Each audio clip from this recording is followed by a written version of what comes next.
Good morning, students. Through this video lesson, we are going to know about cost accounting introductory part. In the earlier video, we know about the introductory part of cost accounting. That sequence, that is the that continuous part, going to learn in this video part.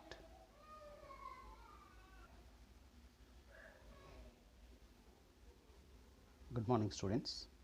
Through this video lesson, the first introductory part continuation lesson we will learn through this video lesson. So, let us see in this video lesson elements of cost. So, earlier we know uh, cost accounting meaning, concepts, advantages, limitations, objectives. So, that we know in the video lesson 1. In this lesson, we will go to learn about elements and classification and a cost sheet. So, like that, these are the learning outcomes we will learn in through this video lesson. So, let us see. So, elements of cost. So, when we see a cost, in that cost we can classify into 3 elements, that is materials, labor, expenses. These are the 3 elements we can see in a cost. You can see in a cost. So, again material is classified into 2 categories. One is direct material, another one is indirect material. Again labor also classified into 2. First one direct and indirect. In the same way, expense is also classified into 2 categories, direct and indirect expenses. These are the 3 elements we can see in a cost. So, when we observe a cost, that cost is to be classified into 3. These are the 3 elements we see. So, let us see one by one. So, what is material? The substance from which finished product is made is known as material. So, whatever the material we use to produce the goods, to produce or manufacture the goods, that is material. So, the material may be direct material or indirect material. So, direct. So, here we see direct material. Direct material which can be directly or easily identified in the product, that is direct material. So, let us take example, timber in a furniture, cloth in a dress, cotton in a dress, cotton in a cloth. So, direct material. So, whatever the material we can see or we can directly identified with that product, that is known as direct material. So, when we see furniture, in that major part we can see observe, that is timber. Okay. Next, indirect material, one which cannot be easily identified in the product. Of course, when you see the furniture, the main portion is occupied with the timber, but the other portion, without the other material support, the furniture may not be occupied the structure. So, that is why the other material also is required to see that structure. So, that is why the other material may be iron, may be for what we say decorum, furniture, color. So, like that we may have other raw material also required in addition to timber. So, that is why whatever the other material which cannot be easily identified, of course, we may not easily identify, but without that support, that furniture, that product could not be prepared. So, that is indirect material. So, let us see indirect material. So, indirect material at factory level we can see lubricants, consumables. So, these are the can be used in at factory level. At office level, printing and stationery items, brooms, dusters, whatever the material we used at office level. At the same time, at selling and distribution level, packing materials and printing and stationery. So, these are the indirect materials we use in the okay. Next we see, right, expenses, right, the second element. So, earlier we discussed about the first element, that is material. Material is classified into two, that is direct material, indirect material. In the same way, second element, that is labor, the human efforts required to convert the material into finished product is known as labor. So, without labor effects, without human power, the raw material cannot be converted into the products. So, that is why labor support is required, manpower support is required. Of course, sometimes machinery also can be possible, but to operate the machinery, man is required, human power is required. So, human power is must and should required. So, here manpower also classified into two, that is direct labor and indirect labor. So, here let us see direct labor.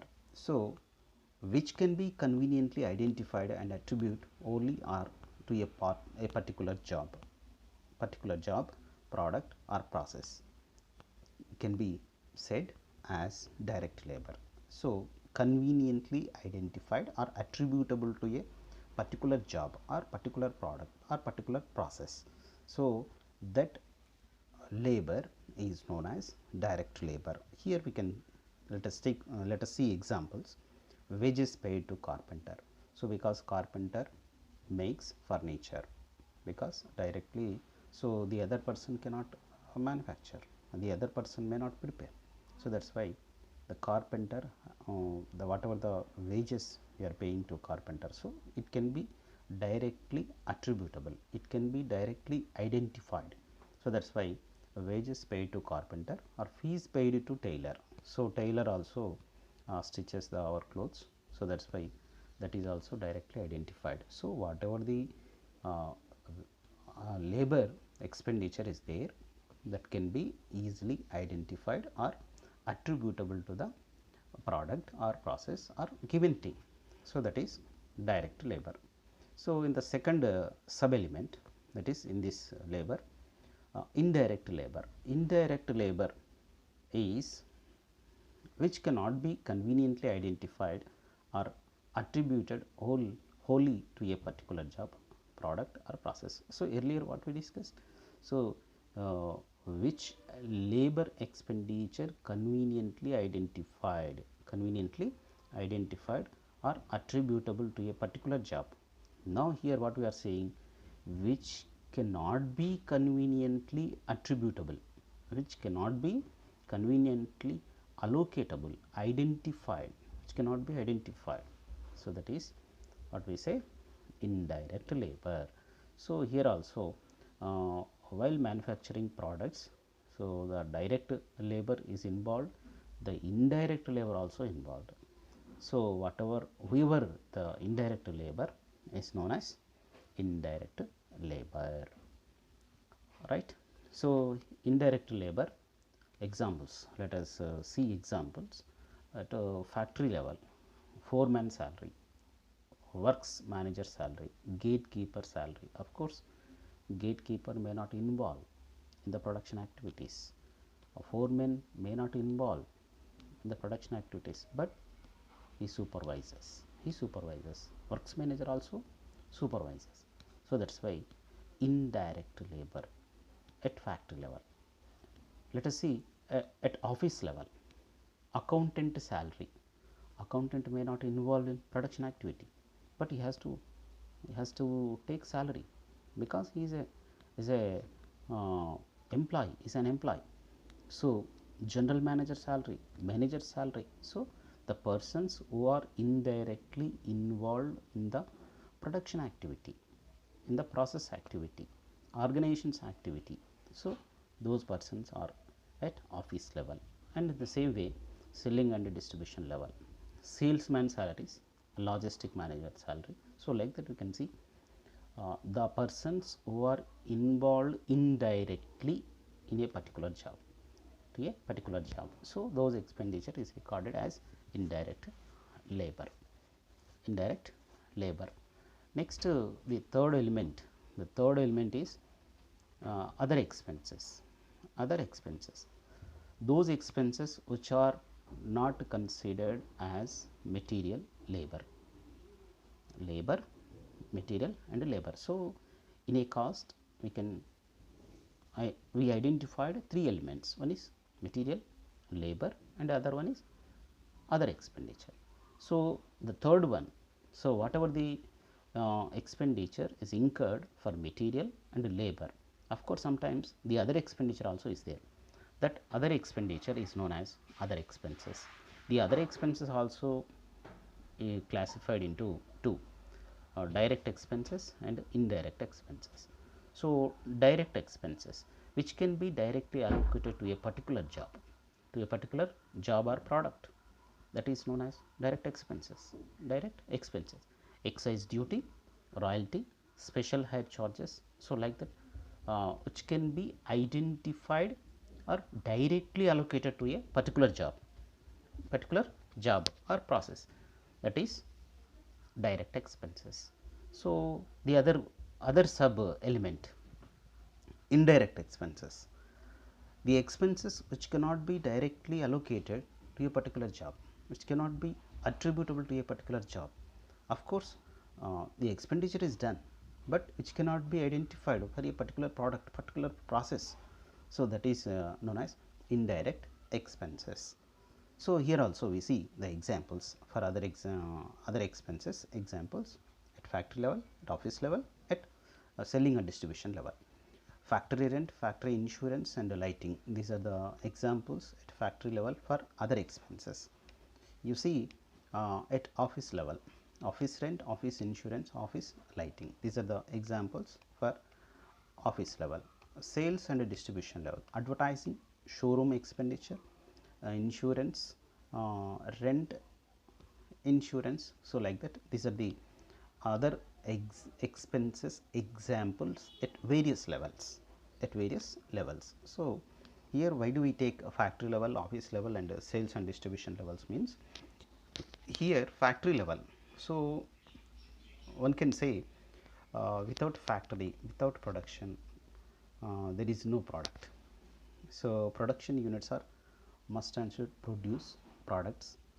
Whatever the products are produced by the manufacturing unit, those products are to be distributed to the needy persons through the various channels, So, one manufacturing unit is required, factory level manufacturing unit, and it administrative staff, administrative office.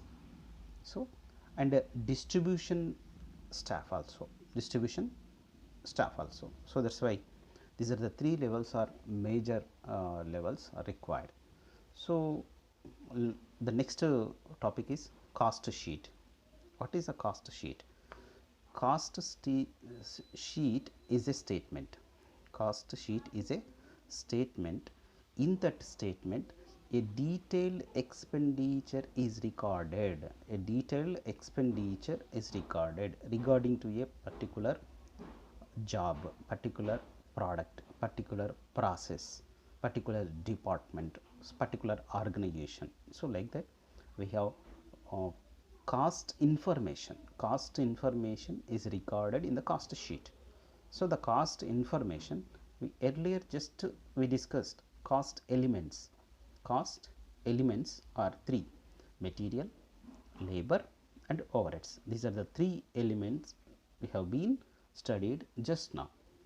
Now, the cost sheet. The cost sheet is a detailed sheet, a detailed information about the cost of the manufacturing units.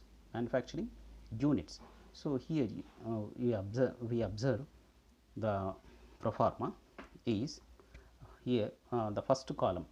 The first column is shows particulars, the second column shows total cost, the third column shows cost per unit.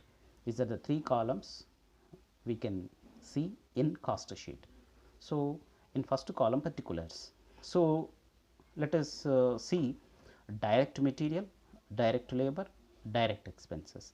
All the direct items, all the direct items are to be taken here. First, we have to take these three items. These three items is known as prime cost. Prime cost. So, prime cost. So, of course, the prime cost may be calculated for total products, and cost per unit also we can calculate. That is the last column we can observe. Next, to the prime cost, works overheads. Works overheads is nothing but factory overheads. Factory overheads are to be added to prime cost. Then we get works cost or factory cost. Works cost or factory cost. Then again we have to add office and administrative overheads. Office and administrative overheads. Whatever the overheads we have, those overheads are to be added to works cost or factory cost. Then ultimately we get cost of production. Cost of production. Then selling and distribution overheads. Selling and distribution overheads. These overheads are to be added to cost of production. Then ultimately we get total cost. Ultimately we get total cost or cost of sales. This is regarding to cost sheet. Of course, we can extend the cost sheet. How we can extend? The total cost we have. To the total cost, we may expect, what we expect? Profit we expect, because we are taking risk, we are investing something, we are producing something. Why we have to take that much risk? Because ultimately we have to get profit. So, our expectation is profit. Whatever we are expected, what is our profit? That profit is to be added to total cost. Then ultimately we get the selling price. Ultimately we get selling price. So, this selling price can be calculated total sale for total sales, and in the same way cost per unit also we can calculate. Cost per unit also we can calculate. So, in the earlier we discussed at factory level, at office level, at selling and distribution level. These are the three important levels, because in cost sheet we are calculating each and every aspect. Each and every aspect we are calculating. So, that is why. So, first we have to take direct material. Here direct material also we can say materials consumed. Materials consumed. Direct materials is also known as materials consumed. How do we calculate this materials consumed? Is first we have to take opening balance. First we have to take opening balance. Whatever the closing balance of the last year, that is to be taken as open this present year opening balance. To that, whatever the purchase we have, purchase means in the sense material purchase is to be added to opening balance. Then if any carriage inverse is there, that is to be added later. Next, returns. If any material is returned, that returns are to be deducted, and closing stock is to be deducted. These are the items we have to we have to take calculation for materials consumed. Then ultimately we get materials consumed. So, then this is the regarding to pro forma of cost sheet. So, again we see again one more time. So, here we have to take direct materials consumed, direct labor, direct expenses. Of course, we discussed sub elements also. Okay, right. So, all the direct items are to be taken under prime cost. The remaining all indirect parts are taken under the remaining part. The remaining part, it may be a factory cost, it may be cost office cost of production, it may be total cost, whatever it is. The direct items are to be taken under prime cost. The remaining is to be taken under the various levels, different various levels. Okay. Now, this is cost sheet, right. Next, classification of cost. based on the nature. Classification of cost based on the nature. Based on the nature means, so according to the nature, material consists one type of feature, labor consists one type of feature, expenses consist one type of feature. So according to the nature, the cost is divided into three elements. So material, labor, expenses, just now we discussed. So material, all the material, without material we can't produce anything, that you have to remind. So material can be used to produce any goods, to manufacture any goods. So it may be direct material, it may be indirect material. Labor also required, manpower also required. Without manpower we can't convert the raw material into as finished goods. So that's why labor also required. Labor may be direct, indirect.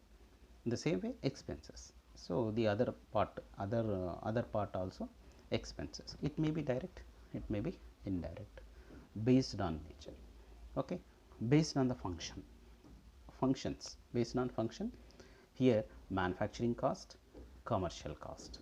Manufacturing cost, commercial cost. Commercial cost means is that before production, after production. Before production is manufacturing cost, after production is commercial cost. So like this, based on cost we are classified like this. So based on direct and indirect, direct cost, indirect cost, so which can be identified directly or which can be attributable directly, that is direct cost. Which cannot be identified directly, which cannot be attributable directly, which cannot be conveniently allocatable to directly, those can be known as indirect cost. Okay. Next, based on variability.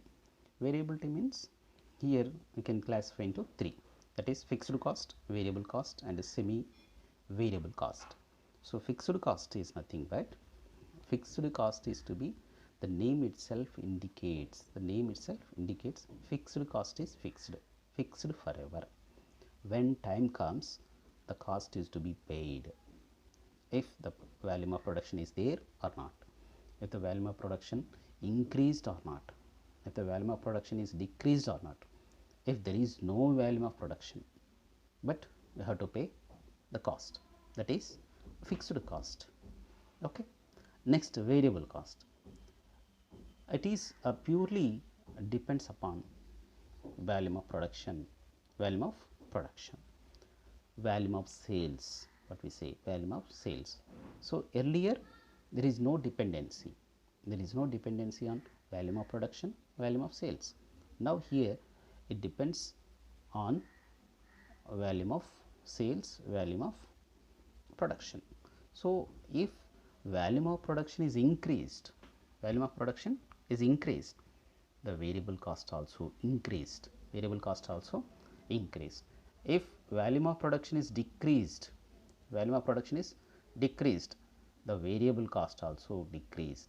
If there is no production, there is no variable cost, but whereas fixed cost, if production is there, if production is not there, if there is no production, there must be fixed cost, there must be payable. But here, if there is production, there must be variable cost. If there is no production, there is no cost. So like that, it is depends upon purely volume of production or volume of sales. Semi variable cost. So this is mixed in nature, up to some extent the feature is fixed,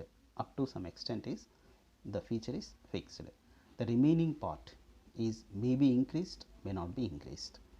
Up to some extent it is fixed. So let us take one example. If light consumption below 50 units, you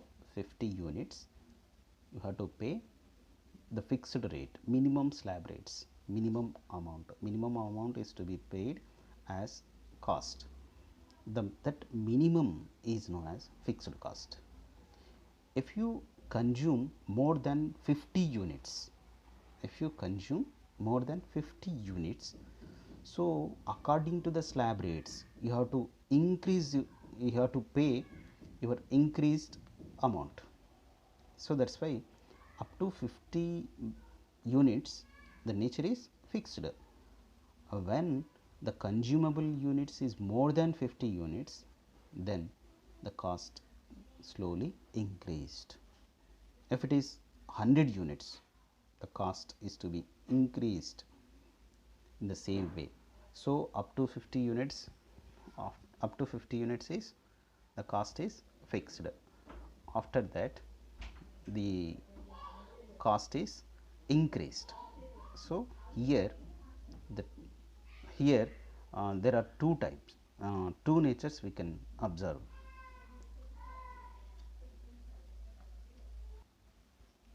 Right. So let us see on the basis of controllability. On the basis of controllability, so whatever the cost we can control. So which cost can be controllable? Sometimes the cost may be controllable, sometimes the cost may not be controllable. So based on the controllability, the cost can be classified into controllable cost and uncontrollable cost. Which can be controllable, that is controllable cost. Which cannot be controllable, that is uncontrollable cost. Okay, basis on the normality. Normality means normal cost, abnormal cost. Normal cost means as usual, generally you have to pay the amount, generally the expenditure may be incurred, that is normal cost. Sometimes above the cost, above the normal cost may be incurred, so that is abnormal cost. Abnormal cost based on the financial accounting, based on the financial accounting, that is capital cost, revenue cost, deferred revenue cost. Capital cost is nothing but this is the expenditure, this is the cost incurred for long term purpose, incurred for long term. So whatever the cost is expended, whatever the cost is incurred, whatever the expenditure is incurred for long term purpose, that cost is known as capital cost. So whatever the cost, so early capital cost is non-repetitive in nature. Capital cost is non-repetitive in nature, whereas revenue cost is repetitive in nature. Repetitive in nature. So like this, the revenue cost is again and again, again and again. So generally here time bound period may be taken as 12 months period. If it is less than 12 months, that is revenue cost. Of course the cost, revenue cost is expended, incurred below the 12 months. The expenditure, the cost is to be incurred for below 12 months, that is revenue cost. This is repetitive in nature, repetitive in nature, whereas capital cost non-repetitive in nature. Okay. Next, deferred revenue cost. Here the deferred revenue cost is, this is not for short term, neither not for deferred revenue cost is not for long term or short term. So it is expenditure more than for short term, whatever the expenditure is incurred for more than short time period. So every year some amount is deducted for that revenue, deducted from that total amount expended. So like that the deferred revenue cost may be treated for 4 to 5 years, 4 to 5 years. So like this, based on financial accounting, that is three types of cost. So based on the time, historical cost and predetermined cost. Historical nothing but it is already happened, it is already done. Whatever the expenditure is done in the past, that is historical cost. Predetermined cost, predetermined means it is for future. So in the future we have to expend, but we are determining in advance, well in advance, that is predetermined cost. So based on planning and controlling, here budgeted cost, standard cost. Budgeted means we are already planned, that is planned cost. Standard cost means that is standard standard cost. Standard cost is it is fixed some standards. Sometimes when we are producing, when we are manufacturing some expenditure, we may expect some expenditure is to be incurred. That is, standards can be determined. Standards is determined. So that is standard cost. Right. So in the next video lesson, we will learn cost sheet problems. So once again we will remind.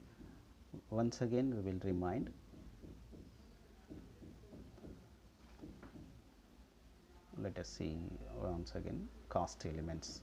Cost elements is the topic. This is the topic. In this we can remind once again. Cost elements of cost: material, labor, expenses. These are the three elements we can observe in any cost. So again we can subclassify direct and indirect. Okay. So what is material, we know. What is direct and indirect, what is labor, what is other expenses, the pro forma of cost sheet. That is also we have explained in detail.